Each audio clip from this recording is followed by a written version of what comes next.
Tiene la palabra el diputado Raffo. Gracias, presidente.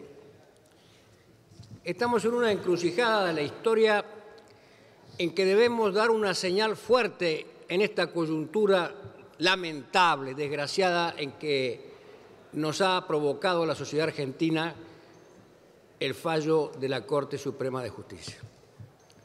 Y como estamos en una encrucijada, es bueno retomar el hilo, a mi juicio, de algunas reflexiones sobre los orígenes de estos de los derechos humanos que están siendo agraviados. Brevemente quiero señalar que hay quienes, con fundadas razones, ponen en el discurso de Antígona, de la obra de Sófocles, el origen de estos, o la explicitación teórica, conceptual de estos derechos, cuando ella dice: hay leyes no escritas, inmutables, su vigencia no es de hoy ni de ayer, sino de siempre. Esto fue 400 años antes de Cristo. Poco después, Esquilo, en la Orestiada, generó aquellas figuras, las erinias, que atormentaban la ciudad porque habían crímenes impunes en la sociedad. Esas erinias no descansaron hasta que el crimen no se esclareció, y ahí se transformaron, según la mitología griega, en las Euménides. Porque una sociedad con crímenes impunes, con impunidad, con privilegio de los criminales genocidas, es una sociedad agraviada en su esencia. Esta línea de reflexión la reiteró Platón en la República cuando dice que la injusticia fundamentalmente agravia al conjunto de la sociedad, además de agraviar a la víctima directa de la injusticia. La lesión que hizo la dictadura militar, los genocidas, torturadores, secuestradores, mutiló a la sociedad argentina, sometió por el terror a la sociedad argentina, alteró las reglas del razonamiento del sentido común, instalando como respuesta lógica: algo habrán hecho. O cuando la dictadura dice: no los busquen porque no los van a encontrar. Y me ofendo si me preguntan. Era la confesión del crimen, la ley de autoamnistía, llamada ley de autoamnistía, que afortunadamente fue oportunamente derogada, anulada por el Congreso de la Democracia de los Argentinos. Entonces, estamos ante un hecho que nos agravia a todos, presidente. Porque agravia la justicia, porque viene a favorecer el crimen. Bien lo señaló el diputado Daer y otros diputados preopinantes, son crímenes diferentes. Todos los delitos prescriben, menos estos. Todos los delitos pueden ser amnistiados, menos estos. ¿Por qué? Por la gravedad institucional, la gravedad social, la magnitud del crimen, la naturaleza de ese crimen.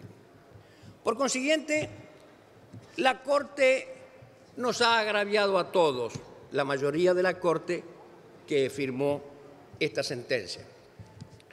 Es verdad, lo dijo el señor Oliver Wendell Holmes, ministro de la Corte norteamericana, famoso en los años 30, la Constitución y las leyes dicen lo que los jueces dicen que la Constitución y las leyes dicen. Así que no me vengan con que estaban algunos jueces presos por la ley o encuadrados en las palabras de las normas, porque se enseña en las escuelas de Derecho Natural, del positivismo kelseniano, en la teoría ecológica, la teoría tridimensional del señor Wendell Goldsmith, el sociologismo norteamericano, todas las escuelas de derecho enseñan y saben que los jueces no es verdad que están presos por las palabras de la ley. Y todos sabemos que los jueces pueden hacer barbaridades con las palabras de la ley.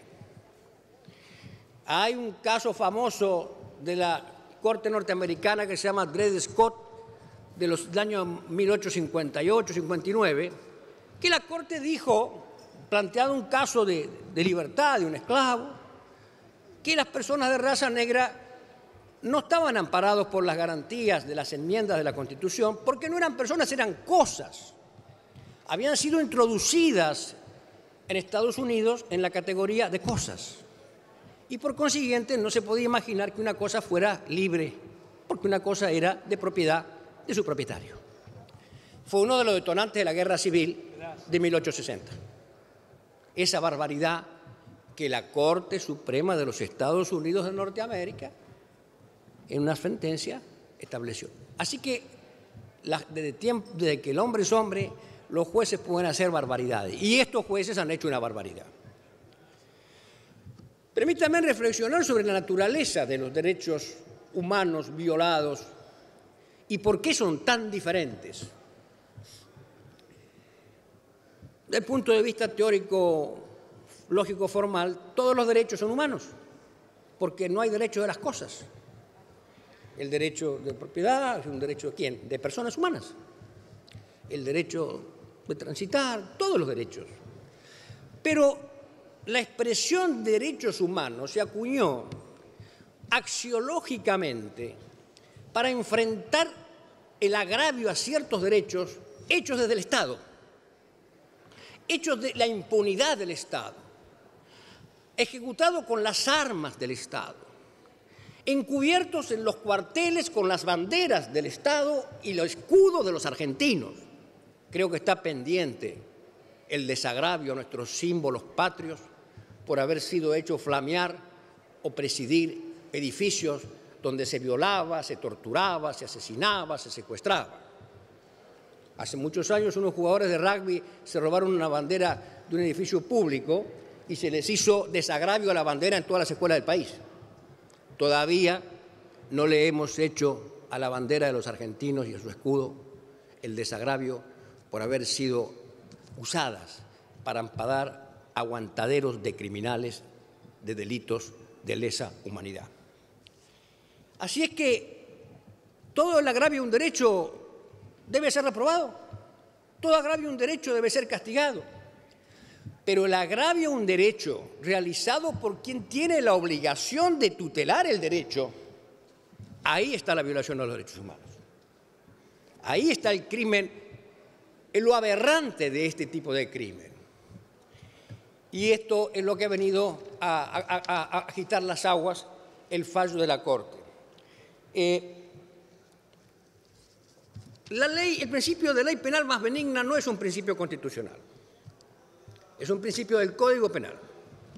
Si bien es cierto que el artículo 9 del Pacto de San José de Costa Rica recepta este principio, pero también es cierto que una gran injusticia, y ya lo dijeron acá, es tratar como igual a lo que es desigual. Entonces, el crimen, el delito contra los derechos humanos no puede ser amparado en la mitigación de la pena por una ley que fue pensada, regulada y establecida no para estas violaciones de derechos. Y que yo coincido que está bien esa ley, porque la prisión preventiva es una excepción, una grave excepción, al principio de inocencia y a que nadie puede ser detenido sino en función de una sentencia y un castigo. Acá, mientras se sabe si sos o no culpable, te tenemos preso y hay motivos para hacerlo.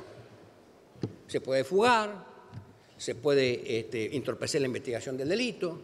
Esta Cámara, que en el 2014 y el Senado modificaron el Código Procesal Penal de la Nación y establecieron límites y regularon el tema de la prisión preventiva. Y establecieron los 2 años. Y el Código Procesal establece que no puede durar más de 2 años, prorrogable excepcionalmente 1 año más, la prisión preventiva. Quiere decir que el Código Procesal viene a decir, señor, vencido ese plazo, si no hay sentencia que lo condene, ejercita la presunción de inocencia y sale a la calle. De contar 2 por 1 es una mitigación de esto. Yo estoy de acuerdo en que aquel que está preso sin saber si va a ser condenado o no y está amparado por el Código Procesal Penal y está amparado por garantías de pactos internacionales, de alguna manera tenga alguna compensación en el delito común. no en el delito de excepción del genocidio. Pues insisto, si el delito es imprescriptible, si el delito no se puede amnistiar, entonces tampoco puede ampararse el delincuente en esta regla de mitigación de la pena. Y por eso tenemos que sacar hoy mismo una norma que salga al cruce de esta aplicación e interpretación que ha hecho la Corte, desgraciadamente, y caiga sobre su conciencia el haber hecho esto y el haber agraviado a los argentinos de esta manera. Debo decir que, según entiendo, y si me equivoco seré corregido, y bienvenido si me equivoco, ya hay algún texto consensuado, semiconsensuado, entre bloques o alguno de los bloques para resolver este problema. Obviamente que creo que todos queremos enfrentar esto y hacer una norma que sirva. Una norma, primero, que no implique un retroceso frente a la previsión que tiene el derecho positivo argentino para el delito común. No para el delito común, para el acusado de un delito común que todavía no sabemos si es culpable o no. Entonces, creo que por resolver un problema no tenemos que agravar otro. Y además, yo tengo, insisto, una versión, ojalá que se pueda corregir, cuyo artículo 3 dice: lo dispuesto por los artículos anteriores es la interpretación auténtica del artículo 7 de la Ley 24.390, derogado por la Ley 25.430, y será aplicable a las causas en trámite. No, ¿solo las en trámite?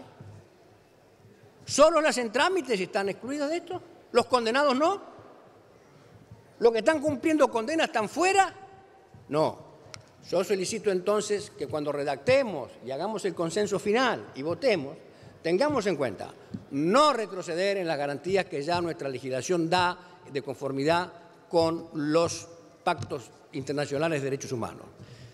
Cortar esta interpretación de la Corte que permite aplicar este beneficio a delitos de excepción que nos han agraviado a todos y cuyo no castigo como corresponde implica el huevo de la serpiente para que se pueda repetir. Y me señalaba acá el diputado Pitrola a mi lado también, cuidado, los nuevos delitos, no solo las causas condenadas, las trámites, las condenadas y las futuras que pueda haber de delito de genocidio. ¿Por qué las futuras causas de genocidio van a poder invocar esta interpretación de la Corte? Ninguna, ni las en trámite, ni las pasadas, ni las futuras, ninguna.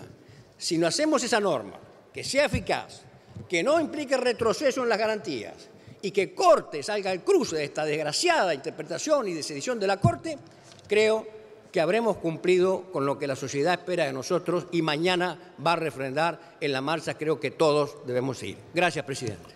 Gracias, señor diputado.